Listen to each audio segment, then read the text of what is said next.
আসসালামু আলাইকুম। আজকের ভিডিওতে আলোচনা করব এইচএস ইংলিশ ফার্স্ট পেপারের unit 9 lesson 3 the story of শিল্পী। এই প্যাসেজের আমরা এ টু জেড আজকে এই প্যাসেজ দিয়ে দেব। মানে কি, এই প্যাসেজের আলোচনার পাশাপাশি এই প্যাসেজের যেটা ছামারি, যে ফ্লো চার্ট, সেগুলো দেখো আমি অলরেডি এখানে দিয়ে দিয়েছি। এইখান থেকে যে কোশ্চেনগুলো আসার মতো তার অ্যান্সার সহ দিয়ে দিয়েছি এখানে, এই যে। এবং এখানে যে এমসিকিউগুলো আসার মতো আমার কাছে ইম্পর্টেন্ট মনে হচ্ছে সেগুলো অ্যান্সার সহকারে দিয়ে দিয়েছি। মানে একটা কমপ্লিট প্যাকেজ তোমরা পাবে ইনশাল্লাহ এই ভিডিওতে। তো এই ভিডিওর পরে ইনশাল্লাহ তোমার এই প্যাসেজ নিয়ে আর কোনো কিছুর ঘাটতি থাকবে না আশা করি। তো আমরা এখন মূল আলোচনায় প্রবেশ করছি। প্রথমে দেখো আছে, শিল্পী ওয়াজ অনলি 15 ইয়ার্স ওল্ড। শিল্পীর বয়স তখন ছিল 15। কখন? When she married Rashid in 2008। মানে যখন শিল্পী 2008 সালে রশিদের সাথে বিয়ে হয় তখন শিল্পীর বয়স ছিল 15 বছর। ম্যারিং অফ ডটার্স, মেয়েদেরকে বিয়ে দেওয়া অ্যাট অ্যান আর্লি এজ, অল্প বয়সে মেয়েদেরকে বিয়ে দেওয়া ইজ আ স্ট্যান্ডার্ড প্র্যাকটিস, একটা প্রচলিত প্রথা। ফর মেনি ফ্যামিলিজ, অনেক পরিবারের জন্য। লিভিং ইন রুরাল বাংলাদেশ, বাংলাদেশের গ্রাম অঞ্চলে বসবাসরত অনেক পরিবারের কাছে অল্প বয়সে মেয়েদেরকে বিয়ে দেওয়া একটা প্রচলিত প্রথা। আফটার হার ওয়েডিং, এই শিল্পীর যখন বিয়ে হয়ে যায়, ওয়েডিং মানে বিবাহ, বিয়ের পরে শিল্পী joint a local empowerment group.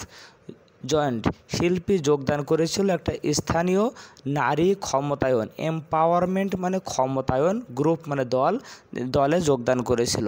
That, এই গ্রুপের কাজ কী ছিল এখান থেকে দেখো, দ্যাট প্রোভাইডস, যেটা সরবরাহ করে অ্যাডোলেসেন্ট গার্লস উইথ, এই কিশোরী নারীদেরকে বা মেয়েদেরকে সরবরাহ করে কি, দ্য টুলস, সেই সরঞ্জাম আদি অথবা সেই সুযোগ সুবিধাগুলো needed to gradually change cultural practices, মানে আমাদের যে সাংস্কৃতিক যে প্রথা রীতিনীতি আছে সেগুলো ধীরে ধীরে পরিবর্তন করার জন্য যা যা দরকার সেটা হলো এই সংগঠনটা প্রদান করে।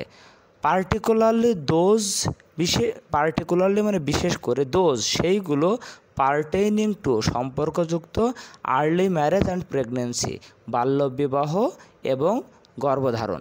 তার মানে কি হলো, এই যে আমাদের শিল্পী যে স্থানীয়টা নারী ক্ষমতায়ন দলে যোগদান করেছিল, তাদের কাজ ছিল হলো আমাদের দেশে বা সমাজে দীর্ঘদিন ধরে যে প্রথা বা রীতিনীতি চলে আসছে সেগুলো ধীরে ধীরে কীভাবে চেঞ্জ করব। আর কোন কোন প্রথাগুলো চেঞ্জ করতে হবে, এই যে আর্লি ম্যারেজ অ্যান্ড প্রেগনেন্সি, এইগুলো ধীরে ধীরে কীভাবে চেঞ্জ করা যায় সেটা নিয়ে বিভিন্ন টুলস সরবরাহ করতো এই নারীদেরকে। দ্য গ্রুপস অ্যাক্টিভিটিস ইনক্লুড, আর এই গ্রুপসের মানে এই যে এম্পাওয়ারমেন্ট গ্রুপ যেটা, এদের যে কর্মকাণ্ড অ্যাক্টিভিটিস ছিল, ইনক্লুড তার ভিতরে ছিল, দেখো এটা থেকে কিন্তু একটা ফ্লো চার্ট আসে যে এই এম্পাওয়ারমেন্ট গ্রুপের কী কী অ্যাক্টিভিটিস। আমরা এখানে যে ফ্লো চার্টটা দেখতে পাচ্ছি, এই যে দেখো, make a flow chart showing the activities of empowerment group, ওদের কাজ কী কী। ঠিক আছে, তো সেই আনসারটা কিন্তু আমাদের এইখানে দেওয়া আছে এক এক করে। তো ওদের কাজগুলো কী কী ছিল, এই যে ডিসকাশন, সেখান থেকে শুরু, ডিসকাশন আলোচনা, on how to most effectively, কীভাবে খুবই কার্যকরভাবে, চেঞ্জ বিহেভিয়ার, আচরণ পরিবর্তন করতে হবে, রিলেটেড টু রিপ্রোডাক্টিভ হেলথ, প্রজনন স্বাস্থ্য, অ্যাজ ওয়েল অ্যাজ, এবং অন কাউন্সেলিং। তার মানে এই যে নারী ক্ষমতায়ন এদের যে দল, এদের কাজটা কী ছিল, মানে নারীদের যে প্রজনন স্বাস্থ্য এই ব্যাপারে বিভিন্ন আলোচনা করা এবং তাদেরকে কিভাবে এই আচরণগুলো পরিবর্তন করা যায়। আমি আবারও বলছি, দেখো তাদের কর্মকাণ্ড কী ছিল, ডিসকাশনস, আলোচনা, মানে ওদের মেইন কর্মকাণ্ড ছিল আলোচনা করতে হবে কিভাবে খুবই ইফেক্টিভলি এই রিপ্রোডাক্টিভ হেলথ সম্পর্কে আমাদের যে আচার আচরণ এটা চেঞ্জ করা যায় কিভাবে। ইট অলসো অফার্স, এ আরেকটা কাজ, ফ্লোচার্টের এ আরেকটা অ্যান্সার। আরেকটা কি, তারা কী সরবরাহ করে, পেয়ার টু পেয়ার সাপোর্ট। এই পেয়ার মানে হলো সমকক্ষ, মানে দুইজন সমকক্ষ ব্যক্তির ভিতরে আলোচনা বা পরামর্শ করার সুযোগ। এর মানে আমি একটু বলে দিই, মানে একজন ভুক্তভোগী তো সেই বয়সের সেই সমস্যার আরেকজন ভুক্তভোগী দুজনের যে আলোচনাটা করা হয় এটা হলো পিয়ার টু পিয়ার, মানে একজন হলো ভুক্তভোগী, তার এই অভিজ্ঞতা আছে, আরেকজন এই সমস্যায় পড়েছে, তাকে ওই ভুক্তভোগীর সাথে আলোচনা করে দুজন যে আলোচনা করা হয় তাকে বলে পিয়ার টু পিয়ার সাপোর্ট বা ডিসকাশন যেটা বলা হয়। তাহলে এই যে এম্পাওয়ারমেন্ট গ্রুপ তারা আরেকটা কাজ করছে কি, এই পিয়ার টু পিয়ার সাপোর্টটা তারা সরবরাহ করে অ্যান্ড লাইফ স্কিল ট্রেনিং এবং জীবনের দক্ষতার বিভিন্ন ট্রেনিং প্রশিক্ষণ তারা দিয়ে থাকে। আর এইগুলোই কী করে, that help adolescent say no to early marriage. আর এই প্রশিক্ষণগুলোই কিশোরী মেয়েদেরকে অল্প বয়সে বাল্যবিবাহের প্রতি না বলতে সাহায্য করে। The empowerment group is one of more than 10,000 groups. এই এম্পাওয়ারমেন্ট গ্রুপটা হলো 10,000 গ্রুপের ভিতরে অন্যতম। কোন 10,000 group? Supported by some local non government organisations working all over Bangladesh. বাংলাদেশে যে এনজিও মানে বেসরকারি যে সংস্থা এনজিও আমরা সবাই জানি, তাহলে বাংলাদেশে কর্মরত এই এনজিও দ্বারা সাপোর্টেড এমন 10,000 গ্রুপ আছে, তার ভিতরে একটা গ্রুপ নিয়ে আমরা এখন আলোচনা করছি। দিস এনজিওস, আর এই যে এনজিওগুলো ওয়ার্ক থ্রু, এরা কাজ করে Canada's adolescent reproductive health project, মানে কানাডা ভিত্তিক একটা কিশোরী প্রজনন স্বাস্থ্য প্রকল্প।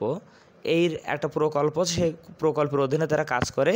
আর এই প্রকল্পের কাজ কি, হুইচ অলসো এইমস, যার লক্ষ্য হলো to increase access to quality health services for adolescents, কিশোর কিশোরীদের জন্য মানসম্মত স্বাস্থ্যসেবা এর সুযোগ তৈরি করা। তাহলে দেখো এইটা কিন্তু ফ্লোচার্টের আরেকটা অ্যান্সার কি, যে access to quality health services for adolescents during one of the group sessions. আর এই যে গ্রুপের একটা সমাবেশে Shilpi came to understand the potentially harmful effects of early marriage and pregnancy. এরকমই এই যে এনজিওর বা এই গ্রুপের একদিন একটা মিটিংস বা সভা ছিল, সেখানে শিল্পী আলোচনার মাধ্যমে আন্ডারস্ট্যান্ড বুঝতে পারলো পটেনশিয়ালি সম্ভাব্য, এটার পটেনশিয়ালি মানে সম্ভাব্য হার্মফুল ইফেক্টস ক্ষতিকর প্রভাব of early marriage and pregnancy, মানে বাল্যবিবাহ এবং অল্প বয়সে সন্তান ধারণের কী কী ক্ষতিকর দিক আছে, সম্ভাব্য ক্ষতি, সেগুলো সে বুঝতে পারলো। While maternal mortality in Bangladesh has declined by more than 50% since 2001, তাকে এমনিতে ডিক্লাইন মানে হলো বাতিল করে দেওয়া, অস্বীকার করা, কিন্তু এখানে ডিক্লাইন মানে হলো মূলত কমে যাওয়া এই প্যাসেজ অনুযায়ী। যদিও বাংলাদেশে ম্যাটারনাল মানে মা আর মর্টালিটি মানে হলো মৃত্যু হার, তাহলে যদিও বাংলাদেশে মায়েদের মৃত্যুর হার 2001 সাল থেকে কমে প্রায় 50%-এ চলে এসেছে, মানে আগে যে মৃত্যুর হার ছিল তার সাথে 50%-এ চলে এসেছে, তারপরেও the rate remains high with 173 maternal deaths per 1 lakh live births in 2017। কিন্তু তারপরেও 2017 সালেও প্রতি 1 লক্ষ সন্তান জন্মদানের সময় 173 জন মায়ের মৃত্যু ঘটেছে, ড্রপিং ফ্রম 322 ইন 2001, যেটা 2001 সালে প্রতি লাখে ছিল 322 জন, সেটা 2017-তে এসে হয়েছে কত, 173 জন। তারপরেও এই যে মৃত্যুর হারটা 173 জন মা যে মারা গেল, এই রেটটা কিন্তু এখনও হাই, তাই বলছে রিমেন্স হাই, এখন এটা অনেক উঁচুতে আছে। Girls who get pregnant are at risk of serious health complications.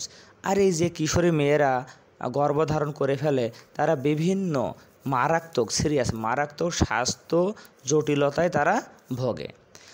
এবার কী কী স্বাস্থ্য জটিলতায় ভোগে, এটা কোশ্চেন হইতে পারে যে কিশোরী মেয়েরা কী মানে গর্ভধারণের সময় কী কী জটিলতায় তারা ভুগতে পারে।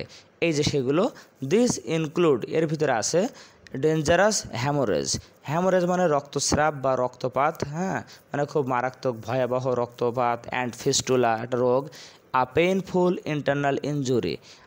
এই ফিস্টুলাটা কি, তার ব্যাখ্যা দিচ্ছে, ফিস্টুলা হলো আ পেইনফুল ইন্টারনাল ইনজুরি, এটা হলো একটা যন্ত্রণাদায়ক অভ্যন্তরীণ ক্ষত, কজড বাই, এটা হয় কেন হয়, অবস্ট্রাক্টেড চাইল্ড বার্থ, যেটা মানে বাধাগ্রস্ত শিশু জন্মদানের সময় যে ক্ষতটা হয়, মানে সন্তান জন্মদানের সময় বিভিন্ন বাধাগ্রস্ত হয়, ব্যাহত হয়, তার জন্য এই ইনজুরিটা হয়, তাকে বলা হয় fistula. That commonly leads to serious maternal morbidities and social exclusion. আর এর ফলে কি হয় যে তাদের মানে প্রসূতি মায়েদের সাংঘাতিক অসুস্থতা এবং সামাজিক বিচ্ছিন্নতা সৃষ্টি করে। মরবিডিটিস মানে হলো মূলত উপসর্গ, কিন্তু এখানে হলো অসুস্থতা অর্থে ব্যবহার করা হয়েছে। এরপরে আমরা দেখছি দ্বিতীয় প্যারা, হোয়েন শিল্পী হার্ড অ্যাবাউট দোজ রিস্ক। শিল্পী যখন এই ঝুঁকিগুলোর কথা শুনলো, she invited her husband Rashid, সে তার স্বামী রশিদকে নিয়ে আসলো to discuss pregnancy with a councillor.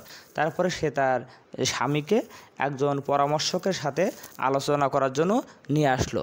After hearing about the risk, আর এই যে ঝুঁকির কথা, ভয়ের কথা শোনার পরে Rashid agree to delay having children for 5 years। Rashid তার সন্তান নেওয়ার জন্য 5 বছর বিলম্ব করতে রাজি হলো। সে ডিলে করবে, এখন সন্তান নিবে না, 5 বছর পরে নেবে। Despite pressures from his parents and neighbours to produce an offspring, যদিও তার পরিবার বা প্রতিবেশীদের কাছ থেকে বিভিন্ন চাপ আসছিল, কিসের জন্য? টু প্রডিউস, উৎপন্ন করতে, অ্যান অফস্প্রিং, অফস্প্রিং মানে সন্তান, মানে তার রশিদের বাবা মা, তার প্রতিবেশী তাদের সন্তান নেওয়ার জন্য যদিও অনেক প্রেশার দিচ্ছিল, চাপ দিচ্ছিল, কিন্তু তারপরে রশিদ 5 বছর দেরি করতে সম্মত হলো। Together the couple mate with a female health care provider, এই হাজব্যান্ড ওয়াইফ দুজন মিলে এই কাপলটা একজন নারী স্বাস্থ্য সেবা প্রদানকারীর সাথে তারা সাক্ষাৎ করলো। Who informed them about the various family planning options available. তারপর যেহেতু তারা সন্তান এখন নিবে না, সুতরাং ফ্যামিলি প্ল্যানিংয়ের বিভিন্ন অপশন এই হেলথ কেয়ার প্রোভাইডার একজন তাদেরকে জানাইলো, যে বিভিন্ন রকমের মানে পরিবার পরিকল্পনার পদ্ধতি যেগুলো আছে সেগুলো জানালো। শিল্পীস মাদার ইন ল, শিল্পীর শাশুড়ি অ্যান্ড নেইবার্স, প্রতিবেশী, কন্টিনিউড, চালিয়ে গেল, to pressurise the newlyweds. Newlyweds মানে হলো এই যে নবদম্পতি, হ্যাঁ, নিউ মানে নতুন, আর ওয়েডস মানে তাদের ওয়েডিং হয়েছে। তাহলে এই নবদম্পতিকে শিল্পীর শাশুড়ি এবং প্রতিবেশীরা চাপ প্রয়োগ করতেই থাকলো। ডিপলি রুটেড কালচারাল প্র্যাকটিসেস, এই যে ডিপলি রুটেড মানে গভীর বদ্ধমূল সাংস্কৃতিক যে চর্চা আমাদের দেশে, অ্যান্ড ট্র্যাডিশনস, ঐতিহ্য বা প্রথা, caused a rift between Shilpi and Rashid and their extended family, মানে আমাদের দেশে মানে সামাজিক যে বিশ্বাস রীতিনীতি আছে, এই রীতিনীতির কারণেই কি হলো, যখন শিল্পী এবং রশিদ তাদের পরিবারের কথা শুনছে না, তখন শিল্পী রশিদের সাথে তাদের যে পরিবারের বাকি সদস্যদের ভিতরে একটা রিফট, একটা ফাটল সৃষ্টি হয়ে গেল, একটা দূরত্ব বেড়ে গেল। Some of whose members insulted and criticised the couple, এবং এই পরিবারের কেউ কেউ তাদেরকে অপমান করত এবং অনেক সমালোচনা করত এই কাপলকে। Unable to convince their close relatives of the risk, আর এই যে স্বাস্থ্য ঝুঁকি, মানে এই অল্প বয়সে সন্তান নিলে কী কী ঝুঁকি হইতে পারে, বিপদ হইতে পারে, এইগুলো তাদের এই যে ক্লোজ রিলেটিভস মানে এই যে নিকট আত্মীয়দেরকে যখন বোঝাইতে ব্যর্থ হলো, আনএবল টু কনভিন্স, যখন তাদেরকে বোঝাইতে অক্ষম হলো, Shilpi and Rashid return to the counsellor, তারা আবারও সেই পরামর্শকের কাছে ফিরে গেল। They took the help of a parent pair, তারপর তার একজন মানে প্যারেন্ট পেয়ার বলতে ওই যে অভিভাবক সমতুল্য একজন ব্যক্তির সাহায্য নিল। হু হ্যাড বিন ট্রেন্ড, যাকে প্রশিক্ষণ দেওয়া হয়েছিল, to speak to other parents about adolescents issues, মানে এমন একজনের সাহায্য নেওয়া হলো যে অন্য মানে পিতা মাতাকে কনভিন্স করার প্রশিক্ষণ যাকে দেওয়া আছে, এমন একজনকে পাঠানো হলো যে অ্যাডোলেসেন্টসের বিষয়গুলো নিয়ে কথা বলতে পারে। Shilpi's mother in law and neighbours eventually came to understand the harmful effects of early pregnancy on mother and child. এবার এই যে একজন আসলো, যিনি ট্রেন্ড মানে প্রশিক্ষিত একজন ব্যক্তি, যিনি এসে সবাইকে বোঝানোর পরে তখন শিল্পীর শাশুড়ি এবং তার প্রতিবেশীরা অবশেষে এই অল্প বয়সের গর্ভধারণের ফলে মা এবং শিশুর উপরে যে ক্ষতিকর প্রভাব পড়ে সেটা তারা বুঝতে পারলো। আফটার দ্যাট এরপরে the villagers no longer pressurised the couple, তারপরে এই গ্রামবাসী এই কাপলকে, এই দম্পতিকে আর কোনো চাপ প্রয়োগ করে নাই। Their parents and neighbours began to support them, বরং তাদের প্রতিবেশী এবং বাবা মা তাদেরকে আরও সাপোর্ট দিতে লাগলো। And speak out against early marriage and pregnancy, এবং বাল্যবিবাহ এবং অল্প বয়সে গর্ভধারণের বিপক্ষে তারা কথা বলা শুরু করলো। তো এই ছিল আজকে আমাদের আলোচনা। তো তোমরা দেখতে পাচ্ছ এই প্যাসেজের সামারি, ফ্লোচার্ট, আনসারিং কোশ্চেন এবং MCQ সব কিছুই এখানে দিয়ে দিয়েছি। আশা করি তোমরা অনেক বেনিফিটেড হবে। তো পরবর্তী ভিডিও দেখার আমন্ত্রণ জানাই শেষ করছি। আসসালামু আলাইকুম।